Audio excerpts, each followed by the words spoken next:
Hi yes, welcome to Universal Talkies. నేను మీ అప్పాజీ. కొణిదెల వారి అమ్మాయి సుస్మిత కొణిదెల తండ్రి పేరు నిలబెట్టింది.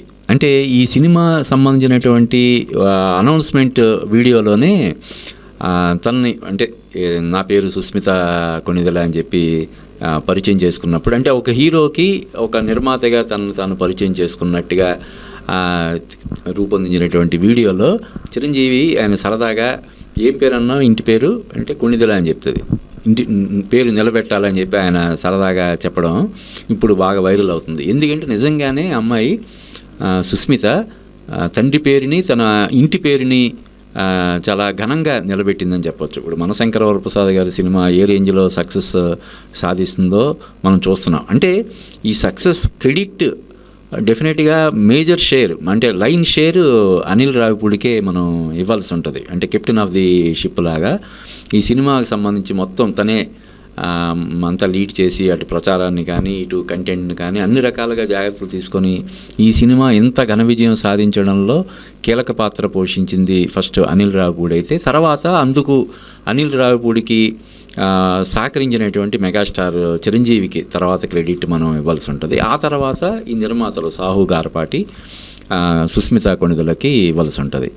సో క్రెడిట్ అంటే ఒక నిర్మాత పూర్తిగా దర్శకుడికి కావలసినవన్నీ సమకూర్చినప్పుడే సినిమా విజయం సాధించడానికి ఇది ఉంటుంది. కాబట్టి ఆ విషయంలో మనం నిర్మాతలిద్దరిని అభినందించాలి. పర్టికులర్గా ఒక లేడీ ప్రొడ్యూసర్గా సుస్మిత కొణిదెల ఇప్పుడు అందరూ దృష్టిని ఆకర్షిస్తున్నారు. ఆమె గోల్డ్ బాక్స్ ఎంటర్టైన్మెంట్స్ అని చెప్పి ఒక బ్యానర్ తోటి ఈ సినిమాతో వన్ ఆఫ్ ది ప్రొడ్యూసర్స్ అంటే ఒక సహ నిర్మాతగా వ్యవహరించింది.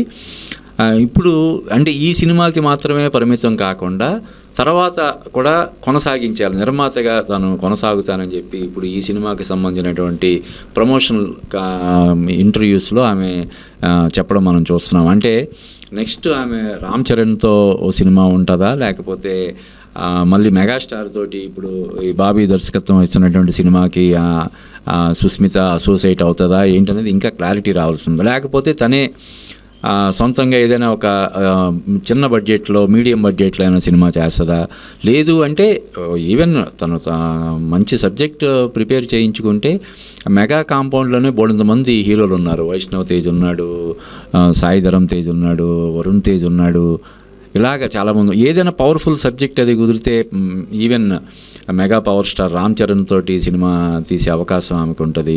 ఈవెన్ పవర్ స్టార్ పవన్ కళ్యాణ్తో కూడా ఆమె చేయొచ్చు. అంటే మిగతా వాళ్ళకి అప్రోచ్ అవ్వడానికి కొన్ని నెలలు టైం పట్టేది. ఆమె జస్ట్ ఫోన్ కాల్ చేసి బాబాయ్ ఈ సబ్జెక్ట్ చాలా బాగున్నట్టు అనిపించింది నాకు, నువ్వు ఒకసారి విను అని తను చెప్పగలుగుతుంది. ఒక 2-3 రోజుల్లోనే సిట్టింగ్ ఏర్పాటు చేయగలిగే సౌలభ్యం తనకు ఉంది. కాబట్టి నెక్స్ట్ ఆమె ఏ సినిమా చేస్తుంది ఏంటనే దాని మీద ఇప్పుడు అంతా సర్వత్రా ఆసక్తి నెలకొని ఉంది. అంటే ఏదైనా ఒక చిన్న బడ్జెట్ సినిమా చేసి ప్రూవ్ చేసుకుంటే అప్పుడు వచ్చే కిక్ ఇంకా వేరే ఉంటుంది. అంటే ఇప్పుడు తనకున్నటువంటి దీంతో మెగా హీరోతోటి మరో సినిమా చేయడం కంటే కూడా ఎవరైనా అప్కమింగ్ హీరోలతోటి లేదంటే కొత్త వాళ్ళతోటి ఏదైనా సినిమా చేసి ప్రూవ్ చేసుకుంటే అప్పుడు తన ఇమేజ్ ఇంకా పెరిగే ఇది ఉంటుంది. కాబట్టి ఆమె సుస్మిత నెక్స్ట్ స్టెప్ అంటే ఆల్రెడీ తను ఎప్పటి నుంచో even megastar Chiranjeevi second innings start అయినటువంటి ఖైదీ నెంబర్ 150 నుంచి కూడా సినిమా రంగంతో ఆమెకి అనుబంధం మొదలైంది. ఆ సినిమా నుంచి మెగాస్టార్ చిరంజీవి కాస్ట్యూమ్ డిజైనర్గా తన వరకే కాకుండా అంటే చిరంజీవి గారి వరకే కాకుండా సినిమా అంతా కూడా తను మొత్తం కాస్ట్యూమ్ డిజైనింగ్ అది తను ఇది చూసుకుంటుంది.